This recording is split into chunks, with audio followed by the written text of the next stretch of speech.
i-share lamang po natin guys kung paano po tayo nakapag-enroll ng ating West Plus savings or West Plus contribution. So kung inyo po napapansin, pumunta po tayo sa ating my.sss. So kung inyo napapansin, kiniklik po natin yung members login. So kung pipindutin natin ang members login, pupunta naman tayo sa panibagong Windows na kailangan natin mag-fill up ng ating user ID and password. Since ang ating user's ID and password nakasave na, so ibig sabihin automatic na po tayong mapupunta sa Windows na yon. So kung inyo po napapansin, ayan po yung mga icons ng ating SSS agency na kailangan natin puntahan. So ayan guys, ipapakita ko po sa inyo kung paano po ang ating ginagawa. So sa ating pagkakalikot ng ating SSS West Plus Contribution, so dito po tayo napupunta. So kailangan lang natin magkalikot ng ating browser. So dahil nga naka-save na po sa ating tawag ito yung parang website na ating pupuntahan.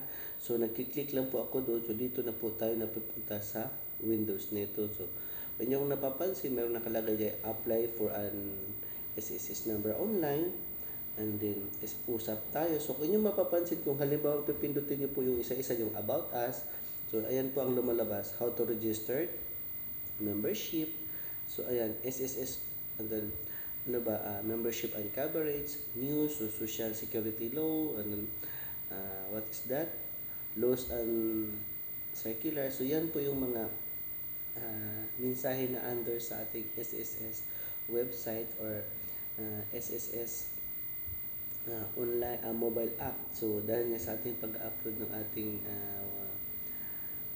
pagkakalikot na ating West Plus contribution. So ayan, ito po yun guys, kung inyong napapansin, ayan, yung naka-blue, yan po yung members login. So yan po yung Windows na mapupuntahan natin. So kapag napupuntahan na po natin yan, ayan, user's ID and password. So i-input natin dyan ang ating user's ID and password, din sign in. So ayan po, i-continue lang natin din, login na po tayo. Sabi ko nga na dahil nga nakasave yung ating password, so ayan. So every now and then, kailangan din natin palitan ng ating password for protection, for security purposes. So ayan, dahil po medyo mabagal ang system, so ante-ante lang muna tayo kung paano po tayo makapag-sign in. So balikan natin ulit. So ayan na. So nabubuksan na po natin. So yan na po yung ating tawag dito, SSS website. So medyo mabagal nga, sabi ko. So ayan, ante-ante lang muna tayo or tsaga-tsaga lang muna tayo. So ayan, nakapag ulit-ulit po tayong login para makikita natin kung talagang kasi hindi po tayo basta-basta makapag-login kapag wala pa po tayong user's ID and password. So kaya ko po pinapa-emphasize, pinapakita ko po talaga sa inyo. Binalik-balikan natin kung paano tayo maglalagin. So siguro naka 5 attempts po ako nito sa ating members login. So umikot-ikot pa rin siya dahil nga mabagal ang system. So ganun ang nangyayari. So tiis-tiis lang po muna tayo, no. So ito po ay isang tutorial lamang po kung paano po tayo makapag enroll online ng ating West Plus contribution. So kailangan po talaga natin magtiyaga. So ayan na po yung official na website na kailangan natin mapuntahan. So ulit, ayan, naka-input na, so sign in. Sana nga magtuloy-tuloy. So ayan, no, nakikita nyo. So parang naglo-loading pa rin. So ayan, so nakapagbukas na po tayo. So good news, nakapagbukas na tayo. So dyan natin malalaman yung ayan, inquiry. So kapag tayo po ay nakapaghulog na ng ating SSS contribution at saka West Plus, dyan natin makikita ang lahat ng ating contribution sa ating whole life na contribution sa ating SSS. Ngayon, ayan, dahil po ang ating focus ngayon is yung ating sinasabing West Plus contribution, kung paano natin ma-view, kung paano natin malalaman kung ito na po ba ay posted. So sa pinakalas, makikita po natin ang West Plus. So So, nag-view lang po muna tayo dahil sa ating pagkakalikot. So, yan po ang unang lumalabas, contribution.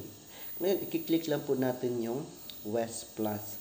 So, again, focus tayo sa West Plus. So, ayan. So, kapag i-click natin yung West Plus, ito yung windows na mapupuntahan na naman natin. So, kung inyo napapansin, ayan. Meron na po tayong posted na 5,000. So, posted po siya ng 11/2025, 2023. So, posting date, November 25, 2023. So, payment date, November 25, 2023. So, yun po yun. Tapos, meron po dyan nakalagay na, ano ba yan? Description. So, yun po yung beginnings account value or reference number. So, may mga reference number, medyo maliit lang, pero makikita at maintindihan nyo naman yan, guys, kapag inyo pong nasundan at nasubaybayan ng ating pagbablog. So, tayong mga OFW, kapag mayroon po tayong Philippine numbers, pwede po tayo mag-upload ng mobile app, SSS mobile app, para ma-view natin lahat ng ating mga transactions sa ating SSS contribution. Lalong-lalo na kung tayo po ay nagpaplanong magbukas or magpa-member ng ating West Plus contribution or West Plus savings investment. So, dito po ako nadadala sa ating pagkakalikot ng ating West Plus contribution. So, ito na po yung ating accumulated. So, sa awa po naman ng Diyos, nakapag open na po tayo ng account. So, ayan na po yung ating account. So, medyo lang siya. Kasi, kababayad lang natin ng ating West Plus account. First contribution natin is November 25, 2023. Dahil sa ating pagkakalikot at paghahanap ng panibagong investment. Kaysa naman ilagak natin ng ating pera sa bangko na medyo maliit lang ang balik or ang return. So, at least dito, safe naman na to. So, uulit-ulitin natin. Andyan yung kung inyo pong napapansin, nakikita nyo yung FlexiFund. Yan po yung intended for OFW. So, ngayon, yung FlexiFund, hindi po siya nag-click. So, kaya po, napalitan po siya ng West Plus. So, ulitin ko, ang West Plus is, ito po yung katapat sa ating pag-ibig contribution na sinasabing MP2 account. Kung yung napapansin, ang FlexiFund, wala po siyang makikita, empty, dahil nga hindi po siya nag-click kasi nga alam naman siguro natin na kahit mga land-based OFW, seafarers na hindi basta-basta makapag-avail or makapag-process or makapag-apply. So, ayan. So, inulit-ulit ko kung inyo pong napapansin, dyan natin makikita yung sinasabi nating inquiry. So, ibig sabihin ng inquiry, yun yung posting na contribution natin.